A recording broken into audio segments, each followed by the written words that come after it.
Hey, what's up, guys? Welcome back. Today we're going to be talking about the crossbow units. So there are 3 crossbow units in the game right now. There's your rat and marksman. Here, let's go ahead and get an overview. Your rat and marksman, which are pretty fun. You're not going to use them in competitive play, but they are a great siege unit for just public matches. I really love them. They're good against low tier troops. They're a little bit lacking against the high tier troops. The way to offset that, though, is to go the poison line, because even though they don't do a whole lot of initial damage, the poison can stack up. Very high rate of fire that just unloads arrows into the enemy. For the doctrines, I'd recommend the armor pen across the board, because their armor pen is really light. And then rate of fire and double shot if you have it. There's the domain arbalists, which have the general, I forget what the trait is called, shield breakers. So they can actually penetrate through heavily armored units and through a few units. So their shots will go through multiple units. But the domains aren't as good anymore. They've gotten nerfed into the ground. I wouldn't recommend playing them. The domain crossbowmen, the little green unit, which I don't have, I wouldn't recommend them either. They're just not that good. If you want to use a crossbow unit in sieges, I'd recommend using the rat and marksman, or the Pavise, which you can also use in territory wars, because it's a very good unit against cavalry and units in general. So we'll go ahead and see some gameplay here.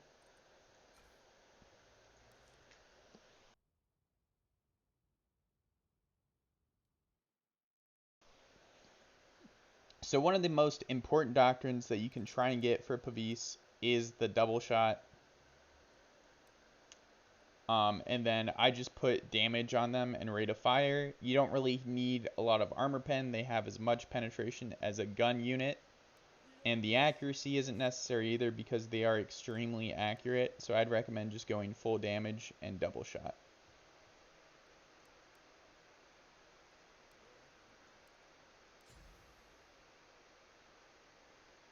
So let's go ahead and look at some rat and marksmen here.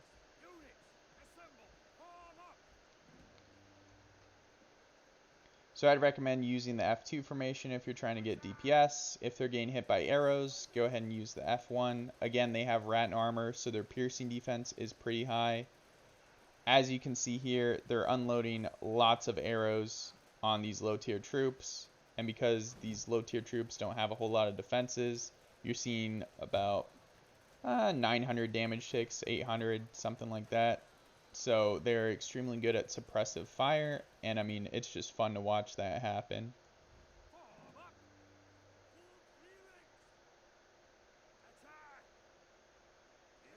Oh, they seem to have glitched out. There we go. So as you can see, they're just unloading arrows on these guys. And with the poison, it can stack up to 5 times, I believe. So you'll see some 500 damage ticks once they get fully stacked, which is pretty good against high tier units. It's not a whole lot, but it's not bad.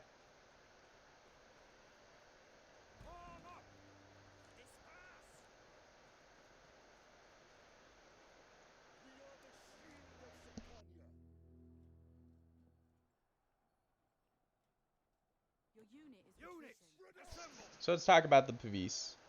Firstly, if you see melee troops going for your Pavise, go ahead and throw the shields on, because they do blunt damage and they do a lot of it here.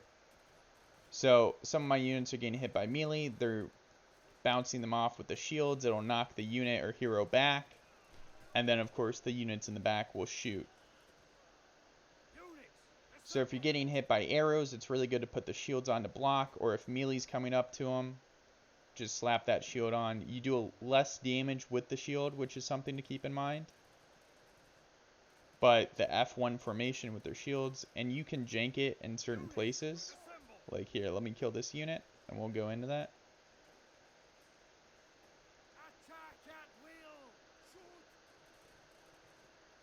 So again, I'm not doing as much damage as I would without the shields. You see higher damage marks with them off. But if you're on a wall, you can use the F1 formation, squish it up against the wall, and it's actually better than using this shielded formation here, because while you're in this, only half of your unit is firing, so you can actually get around it by using the F1 formation and squishing them up against the ledge.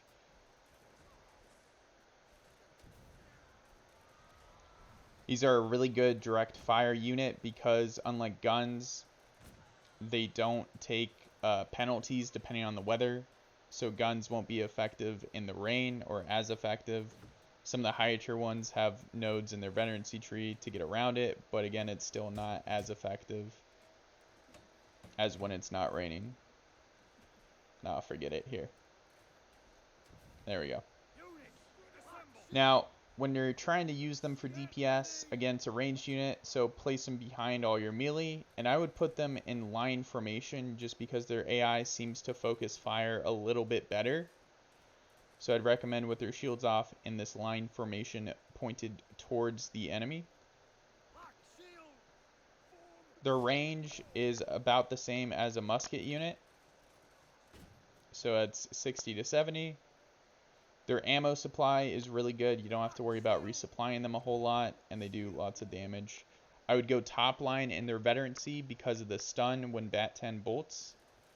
So the Batten bolts do increase damage because they reduce the enemy's defenses, and then if you have double shot, it works with double shot as well, and you'll end up stunning cav or units and doing a lot of damage to them.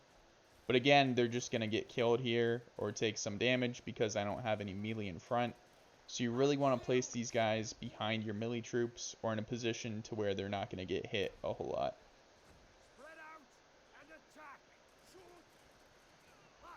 And I wouldn't recommend using the domain or the normal the domain crossbows or the domain arbalists because neither of those units are good. They just don't do enough damage. They're really short ammo supply. So you're better off using rat and marksman in sieges. Thanks for tuning in. I hope this helped explain how these units work, a little bit of what you want to do with the doctrines, the veterancy, and just how to play them in general, and the mechanics.